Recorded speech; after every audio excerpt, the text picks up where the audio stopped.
नमस्कार दोस्तों। आज एक यूनिक टॉपिक है, प्रैक्टिकल टॉपिक है, पेरेंटिंग का टॉपिक है, पेरेंट्स का है। अगर आप पेरेंट्स नहीं भी हैं तो भी इम्पोर्टेंट है, क्योंकि पेरेंट्स बनेंगे और आपके परिवार में कोई होगा जिनके बच्चे स्कूल वगैरह जा रहे हैं, तो आप ध्यान से देखें वीडियो, उनको शेयर करें। अगर आप दादा दादी नाना नानी हैं तो अपने बच्चों को दें, ताकि उनके बच्चों का वो ख्याल रख सकें जो मैं एस्पेक्ट बताने वाला हूँ। और वो एस्पेक्ट ये है कि don't do this with your child in school time. And what is this one thing? Don't pressurize your child, whether the son है या daughter है, to participate in any activities like stage वाला, stage पे जाने वाली activities. जाना ही है तुझे डिबेट कंपटीशन में, क्विज में, पोइम में, गाने में, पेड़ बनने में, चांद बनने में, जिसमें भी, मतलब स्टेज पे मत ज़बरदस्ती बच्चों को भेजो। हमें ऐसा लगता है कि स्टेज पे जाके कॉन्फिडेंस आता है, ऐसा सिखाया गया है लोगों को कि स्टेज पे चढ़ा दो। डिपेंडिंग ऑन एज क्या है, ये एक परमानेंट अंडर कॉन्फिडेंस का सबब बन सकता है।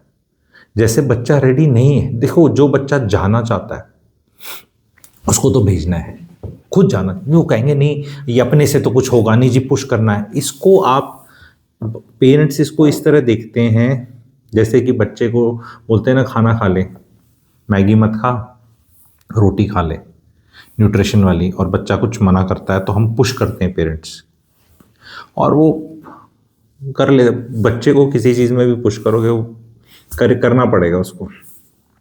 तो हम उसको नैरेटिव बना देते हैं कि इसके भले के लिए किया है और इसको फ़ायदा होगा। खाने की चीज़ों में जंक फूड नहीं खाना, ये सब करना, ये कभी अलग चर्चा कर लेंगे, पर डेफिनेटली उसमें अगर आप एक अच्छा खाना खिला रहे हो तो ठीक बात है, पर उस चीज़ को और इसको कंफ्यूज नहीं करना है, ये काउंटर प्रोडक्टिव है।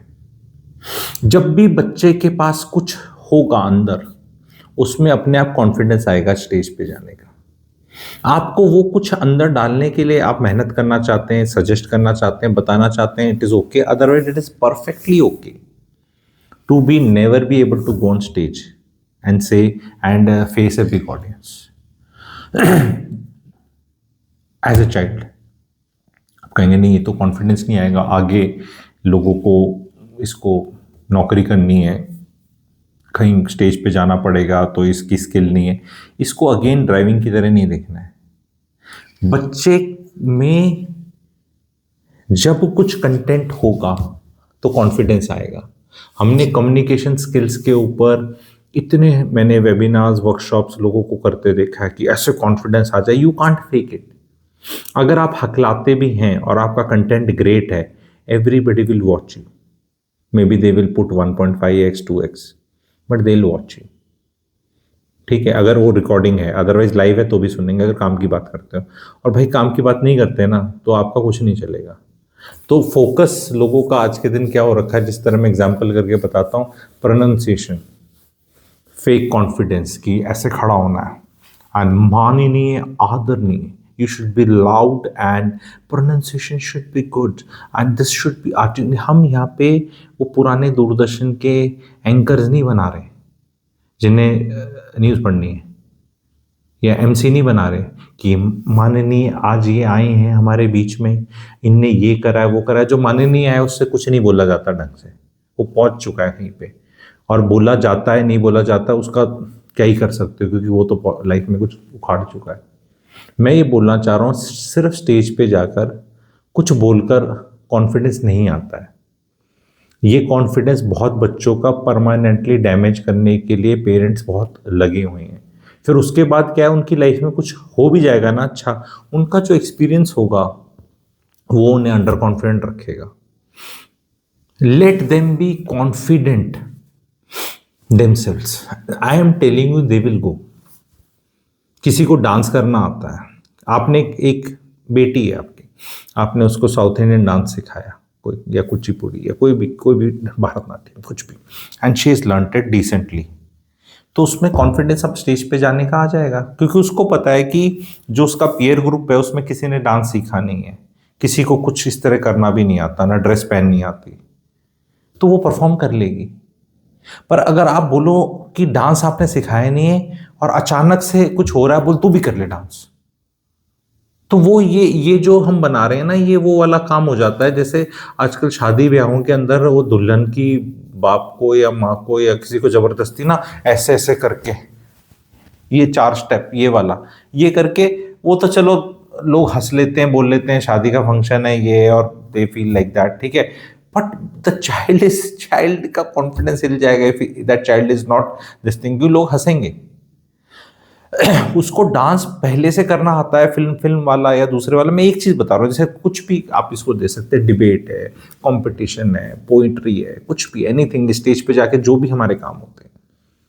मैं खुद स्टेज पे बहुत बार गया हूँ, ठीक है, पब्लिक पे गया हूँ। जिस चीज़ पे मेरा कॉन्फिडेंस है सब्जेक्ट में, उसी पे ही मुझे कॉन्फिडेंस आता है बोलने का। जहाँ नहीं है तो बोलेंगे अरे गुरुजी तुम तो बड़ा अच्छा बोलते हो, तो आके कभी भी कहीं नहीं बोला जाएगा भाई। नहीं बोला जाएगा कई चीज़ों पे, ब्लैंक हो जाएगा आदमी। कॉन्फिडेंस मैं बता रहा हूँ, I think I am a confident person, but am I confident in every situation, all the time, every time, on everything, कभी भी, even if you are not prepared? नहीं, ऐसा नहीं होता, ऐसे नहीं होता है। मैं इतनी एक्सपीरियंस के बाद ये बात बता रहा हूँ, तो बच्चों को तो एक्सपीरियंस ही नेग्लिजिबल है। स्टेज पे वो कहते हैं ऐसे, वो कांपनी नहीं चाहिए, look your audience in the eyes. भाई नहीं देखा जाता आईज में ऐसे, देखा मैं भी आपकी आई में देख रहा हूँ ऐसे, अब आपकी आई में देख रहा हूँ, अब नहीं देख रहा, अब देख रहा हूँ, ठीक है। मैंने ऑडियंस की आंखों में तभी देखा जाता है जब आप बहुत ही कॉन्फिडेंट हैं अपने टॉपिक को लेके, आपने सब कुछ पता है आपको, और आपको पता है कि ये जितने मेरे सामने बैठे हैं इन्हें कुछ नहीं इतना पता जितना मुझे पता है, तब जाके कॉन्फिडेंस आता है। अदरवाइज वो प्रेजेंटेशन का सहारा ले रहा है, कोई ऐसे ऐसे कर रहा है, बीच में कोई क्वेश्चन पूछ लेगा, ये कर लेगा, तो don't push the child, encourage the child, encourage the child to you know, जो भी उसकी स्ट्रेंथ है या जहां उसको मन कर रहा है उस चीज में वो जाए। अगर डिबेट में पार्टिसिपेट करना है तो अपना वेल रिसर्च वो करे, तर्क संगत रखे। और डिबेट के अंदर भी हमने स्कूल्स में देखा है कि बोला कैसे जा रहा है और कैसे हो रहा है, उस पर ज्यादा फोकस है और रटने पे ज्यादा फोकस है, जबकि फोकस शुड बी ऑन तर्क, रिसर्च।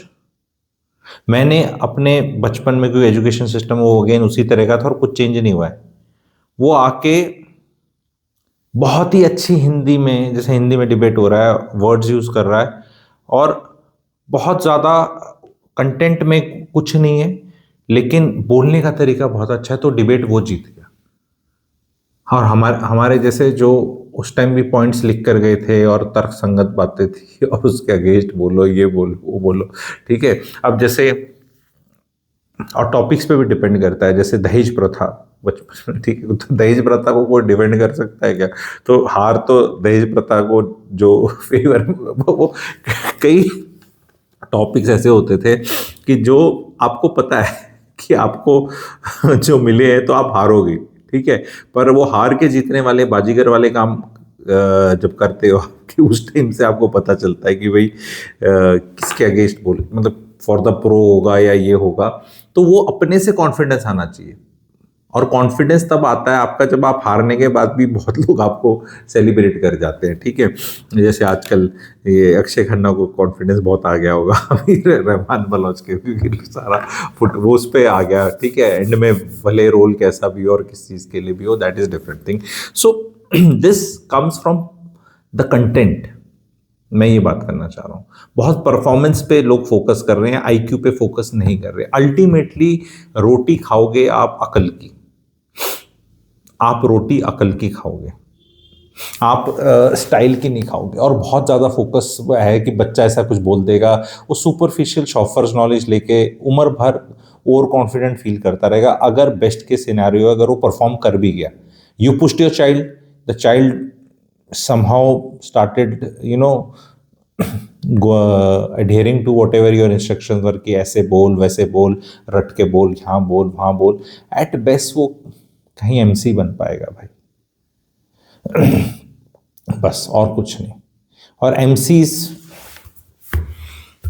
उतना ही पैसा कमाते हैं जितना, मतलब कमाते हैं, आदर नहीं है ऐसी बात नहीं है, ज़रूरी भी होता है एमसी होना, भी अच्छी बात है, लेकिन मतलब फिर वो स्पीकर नहीं बने, मतलब असली वाले जिनको लोग सुनने आए, या वो वाला कॉन्फिडेंस आता नहीं है। तो जबरदस्ती कॉन्फिडेंस एक ऐसी विटामिन B12 या विटामिन डी नहीं है कि गोली किसी ने दी मार्केट में, खाई आपने, अपना टेस्ट किया और आ गया। Confidence will come from sustained hard work, sustained curiosity, sustained learning, constant मतलब you are at it all the time and being humble in a way that you may be proven wrong also। वो genuine confidence की तरफ जाएंगे। उसके ऊपर और video चाहते हैं, कुछ है और content. Sometimes I have been now contemplating for quite some time for having a parenting workshop. उसमें कई मुद्दे होंगे, सिर्फ ये नहीं होगा, ऐसे बहुत होंगे। बिकॉज आई फील पेरेंट्स बहुत कुछ गलत कर रहे हैं। मैं तो कह रहा हूँ कि पेरेंट्स को कुछ करने से ज़्यादा कुछ ना करें तो बेटर रहेगा। जैसे मिनिमम गवर्नेंस तो पता नहीं हो पाया नहीं हो पाया, मिनिमम पेरेंटिंग हो जाए ना, तो मुझे लग रहा है काफ़ी फ़ायदा। अगर आप लोग वर्कशॉप चाहते हैं पेरेंटिंग पे, अगर ऑडियंस आप, तो अगर कमेंट सेक्शन में लिखेंगे येस आई विल ज्वाइन, तो आई विल ऑर्गेनाइज इट। नया साल आ रहा है, parents also need to learn यार। वो it's very easy to come and say अरे गुरुजी बच्चे सुनते नहीं। अरे बच्चे क्यों नहीं सुनते यार? बच्चे पड़ोसी की सुन रहे हैं, किसी और गुरुजी की सुन रहे हैं, किसी की भी सुन रहे हैं, अपने दोस्त की सुन रहे हैं, किसी की तो सुन ही रहे हैं ना। तो आपकी नहीं सुन रहे, तो उसी में कमी है क्या?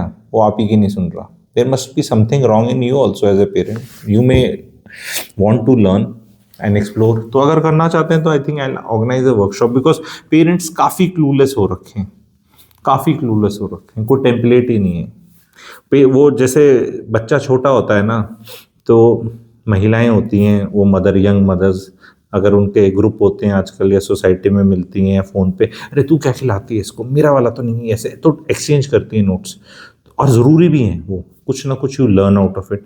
बट जैसे जैसे बच्चे बड़े होते जाते हैं, लेट से 15 साल के हो गए, अब कुछ नोट्स एक्सचेंज नहीं होते। अब क्या मतलब तूने कैसे काबू में कर रखा है, मेरे वाले तो सुनते नहीं, मेरे वाले भी नहीं सुनते, ये हैं ही ऐसे, हाँ हैं ही ऐसे, हम तो ग्रेट थे, हम ग्रेट थे। अब आगे बस खत्म हो गया डिस्कशन। तो पहले जो इट यूज टू वर्क, जब परवरिश में, by the time the child hits teen age, तो पेरेंट्स सरेंडर कर देते हैं। या तो ओवर पार करने की कोशिश करेंगे, जो कि गलत है, या सरेंडर कर देंगे। हमें बच्चों को ना बहलाना है, ना बहकाना है, ना डराना है, ठीक है, ना बुद्धू बनाना है। हमें इनसे कुछ सीखना है, और अगर ये चाहेंगे तो इन्हें कुछ सिखाना है, ठीक है। तो और कैसे अप्रोच करना है, मेरे पास बहुत बढ़िया टेम्पलेट्स हैं एंड मज़ा आ जाएगा। किसी पेरेंटिंग बुक में नहीं मिलेंगे, कुछ लिखी होंगी, ठीक है, वो अंग्रेज अपने हिसाब से लिखते हैं। अरे हिंदुस्तान है, यहाँ पे तो कुछ लिखते ही नहीं हम लोग, यहाँ का कौन कंटेंट। नहीं, we should support our kids in achieving whatever they want. We should neither push them, neither support them unnecessarily. Let them figure out certain things, ठीक है, and be practical about it. उसको हर चीज़ में आपका support करने से फिर बहुत detest करते हैं पेरेंट, बिकॉज ज़्यादातर क्या कर रखा है पेरेंट्स, स्पेशली हाउस वाइफ जो है, वो प्रॉब्लम सॉल्वर्स बन चुकी हैं अपने बच्चों की लाइफ में, कुछ करने ही नहीं देती पहले से। वो बच्चों को डिस्कम्फर्ट जोन में जाने ही नहीं देना चाहते किसी तरह। एक या तो इस तरह के पेरेंट्स हैं, या दूसरे तरह के वो डिस्कम्फर्ट जोन में ही रखना चाहते हैं कि नहीं तू धूप में खड़ा रहे, गर्मी में सर्दी में तू बाहर खड़ा रहे, स्विमिंग पूल। मतलब दो तरह की पेरेंटिंग देख रहा हूँ मैं। एक्सट्रीमली ओवर प्रोटेक्टिव, एक ही बच्चा हुआ है जी, लेट हुआ है ऐसे करके, या फिर बिल्कुल ही हार्श, जैसे कि ना कोई मिडल पाथ या कोई और प्रैक्टिकल चीज़ें हैं ही नहीं। तो I bring those things to you if you want. ये वीडियो कैसा लगा बताएं, लाइक करें, शेयर करें, एंड चैनल की मेंबरशिप लेना चाहते हैं तो ले लें, बिकॉज उनके लिए वर्कशॉप फ्री रहती है, प्लेटिनम मेंबर्स के लिए फ्री रहती है, एंड आप ले लें। नहीं तो फिर आप वर्कशॉप अलग से भी खरीद सकते हैं, दैट इज़ योर चॉइस। पर प्लेटिनम लेंगे तो आगे भी नहीं लेनी पड़ेगी, पुराने वाली भी सारी देख सकते हैं, and it's like a Netflix वाला थिंग, एंड होल परिवार कैन एंजॉय। कंटेंट इतना अच्छा है और हर महीने फ्रेश आता रहता है। तो either way you can either take platinum membership और टेक इस वर्कशॉप को। अगर आप ज्वाइन करना चाहते हैं पेरेंटिंग वाली को, तो मुझे पीजी, पेरेंटिंग का पी और जी का एंड, ठीक है, पीजी व्हाट्सएप कर सकते हैं दिए हुए नंबर पे। Thank you very much.